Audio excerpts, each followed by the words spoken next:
साल 1966 24 जनवरी को पहली बार भारत में एक महिला प्राइम मिनिस्टर बनती है। अब ऐसे देश की जिम्मेदारी एक महिला के कंधे पर थी जिसे कमजोर समझा जा रहा था।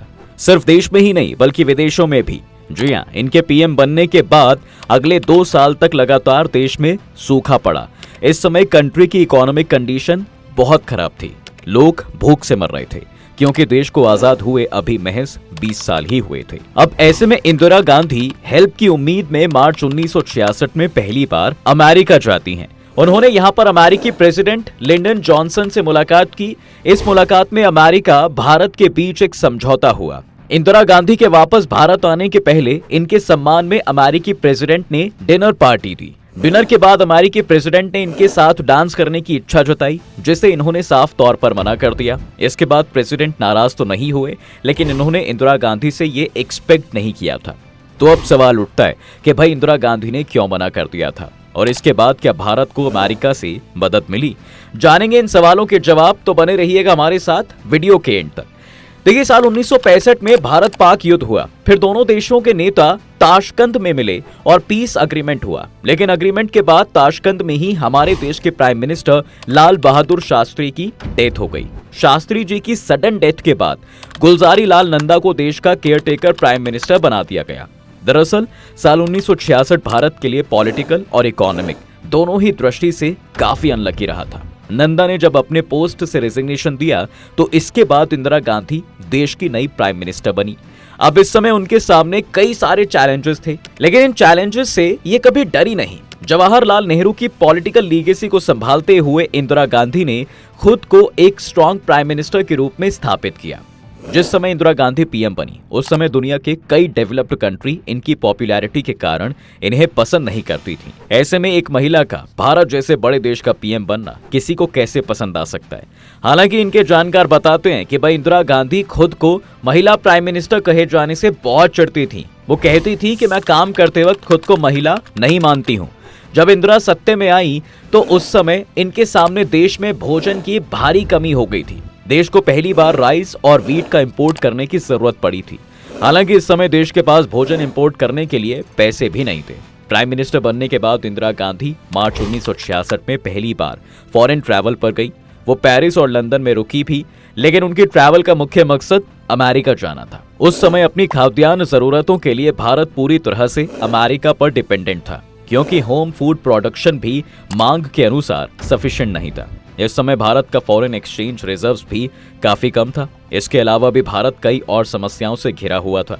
इस समय फाइनेंशियल हेल्प करने वाली इंटरनेशनल फाइनेंशियल असिस्टेंस ऑर्गेनाइजेशंस की संस्था वर्ल्ड बैंक और इंटरनेशनल मॉनेटरी फंड का headquarters United states of America के वॉशिंगटन डीसी शहर में ही स्थित था, जो आज भी है।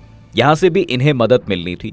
ये दोनों ऑर्गेनाइजेशंस भारत को मदद देने के बदले रुपये के डिवैल्यूएशन की मांग कर रहे थे। इतनी प्रॉब्लम होने के बाद भी इंदिरा गांधी वहां वीक इमेज के साथ नहीं गई थी। जैसी इमेज दुनिया के सामने भारत की थी, उन्होंने अट्रैक्टिव रेशमी साड़ी पहन रखी थी और उनके चेहरे पर एक कंपीलिंग अग्रेशन भी था। इंदिरा गांधी जब अमेरिका पहुंची तो इन्होंने अपनी बॉडी लैंग्वेज और बिहेवियर से अमेरिकियों को अफेक्टेड किया।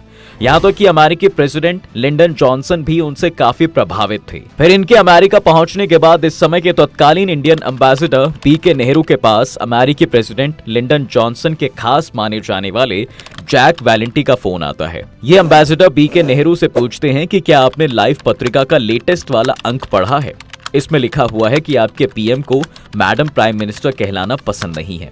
इसके सवाल के जवाब में ये कहते हैं कि मैं अपने पीएम से पूछकर बताऊंगा। जब इंदिरा गांधी को इन्होंने इस बात को बताया तो उन्होंने हंसते हुए कहा कि प्रेसिडेंट जॉनसन चाहें तो उन्हें केवल प्राइम मिनिस्टर कहकर बुला सकते हैं। अगर वो मुझे मिस्टर प्राइम मिनिस्टर भी कहेंगे तब भी मुझे कोई ऑब्जेक्शन नहीं है। जब एम्बेसडर बीके नेहरू कमरे से बाहर आ रहे थे तो हंसते हुए इंदिरा गांधी कहती हैं कि उनसे कह दीजिएगा मेरे कैबिनेट के साथी मुझे सर कहकर बुलाती है। इसके बाद अमेरिकी प्रेसिडेंट जॉनसन लिंडन और इंदिरा गांधी की मुलाकात होती है। मुलाकात के बाद अमेरिकी प्रेसिडेंट अपनी ओर से व्हाइट हाउस में उनके रिस्पेक्ट में डिनर पार्टी देते हैं। फिर यहाँ दोनों के बीच एक पर्सनल मीटिंग होती है। ये अपने फिक्स टाइम से भी ज्यादा टाइम तक चली। यहाँ प्रोटोकॉल को तोड़ते हुए अमेरिकी राष्ट्रपति लिंडन जॉनसन रात के खाने के बाद तक वहीं रुके रहे।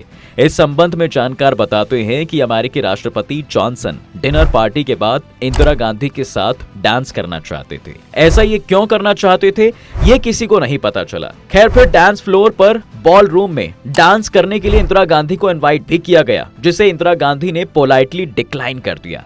इन्होंने कहा कि ऐसा करने से उनके देशवासियों को ये पसंद नहीं आएगा। भारत ये कभी नहीं चाहेगा कि उनकी प्राइम मिनिस्टर बॉल रूम में किसी भी व्यक्ति के साथ डांस करे।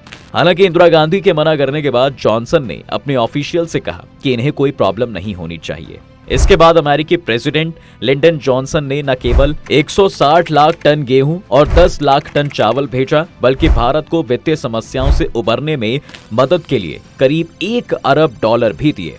यानी जो वादा किया वो निभाया। इस समय अमेरिका फूड फॉर पीस कार्यक्रम के तहत भारत जैसे गरीब देशों को मदद करता था। इस अनाज से लगभग 4 करोड़ भारतीयों की भूख मिटी। इस पर अमेरिकी कृषि विभाग ने अपनी एक रिपोर्ट में भारत का मजाक उड़ाते हुए लिखा कि भारत भिखारियों और गरीबों का देश है। दोनों के बीच हुई मुलाकात के दौरान बात कश्मीर मुद्दे की भी आई।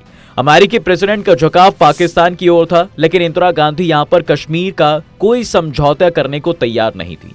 न्यूयॉर्क में अपने भाषण में भी उन्होंने साफ तौर पर कहा था कि अब रेफरेंडम कराने का समय बीत चुका है। खास करके पिछले साल यानी साल 1965 के शरद ऋतु में कश्मीर पर पाकिस्तान के दूसरे आक्रमण के बाद हमारे लिए यूनाइटेड नेशन सजेशंस का जो भी इंपॉर्टेंस था वो अब खत्म हो गया है। अब कोई भी रेफरेंडम भारत की इंटीग्रिटी पर सवाल उठाने जैसा होगा।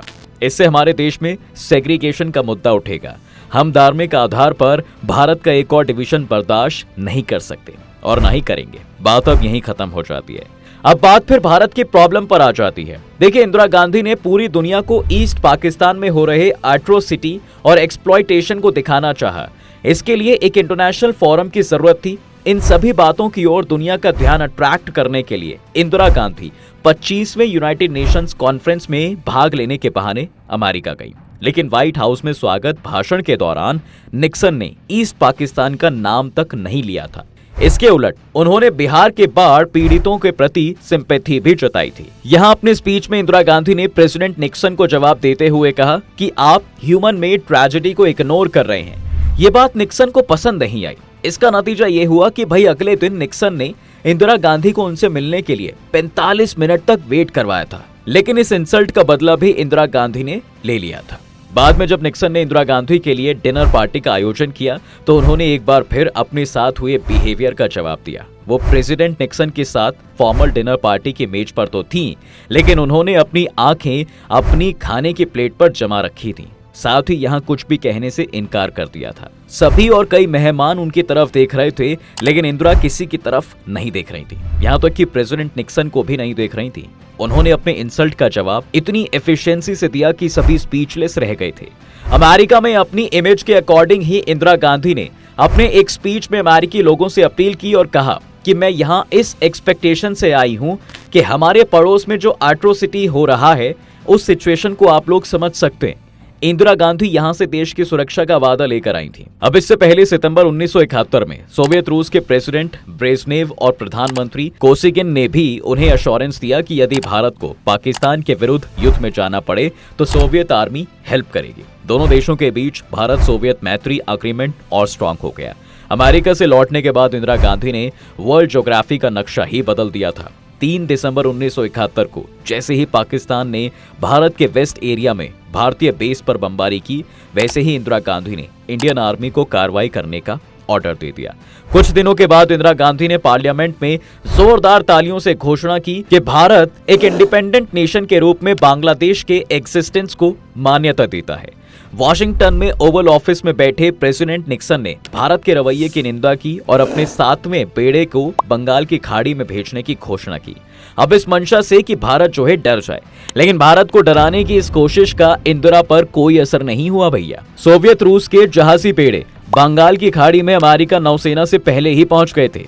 16 दिसंबर 1971 को शाम 5 बजे Indian army chief general Sam Manekshaw ने इंदिरा गांधी को फोन किया और खबर दी कि बंगाली मुक्ति वाहिनी द्वारा गाइडेड इंडियन आर्मी ने ढाका को आजाद करा लिया है। 90,000 पाकिस्तानी सेना ने बिना किसी शर्त के सरेंडर भी कर दिया है। अब ये सब उस महिला की करतूत थी जिसे कभी भारत में विपक्ष गूंगी गुड़िया कहता था और अमेरिका में बैठे निक्सन जो कहते थे वो लिखा नहीं जा सकता था। इसके बाद पार्लियामेंट पहुंचते ही इंदिरा गांधी ने अनाउंसमेंट की कि ढाका अब एक स्वतंत्र देश बांग्लादेश की राजधानी है। इस ऐतिहासिक घटना पर संसद और पूरा देश खुश था। ये एक सैन्य विजय होने के साथ साथ फॉरेन पॉलिसी की भी विक्ट्री थी। साल 1971 के यूएस पावरफुल वुमेन सर्वे में इंदिरा गांधी को दुनिया की सबसे अक्लेम्ड पर्सनालिटी चुना गया था। नेहरू से लेकर इंदिरा तक वर्ल्ड में भारत की मॉरल ऑरा थी। थर्ड वर्ल्ड के देश उनकी ओर होपफुल विजन से देखते थे। उस समय भारत एक वीक इकोनॉमी जरूर थी, लेकिन वर्ल्ड स्टेज पर उसकी बातों को ध्यान से सुना भी जाता था। उन्होंने ह्यूमन राइट से लेकर माइनॉरिटीज पर एट्रोसिटी जैसे इश्यूज पर पावरफुल नेशंस की निंदा करने में हेजिटेशन नहीं की। आज भी भारत के प्रधानमंत्री मोदी इन्हीं नीतियों पर चल रहे हैं। फिलहाल आज की कहानी जानकर आपको कैसे लगा हमें नीचे कमेंट सेक्शन में जरूर बताएं। अगर आपको वीडियो पसंद आया है तो इसे लाइक और शेयर जरूर कर दें और अगर आप इस चैनल पर नए हैं तो कृपया इस चैनल को सब्सक्राइब करें और ऑल नोटिफिकेशंस को ऑन कर लें ताकि आपको हमारे आने वाले सभी वीडियोस मिल सकें। मिलते हैं फिर से एक नए वीडियो में एक नए टॉपिक के साथ। तब तक के लिए नमस्कार।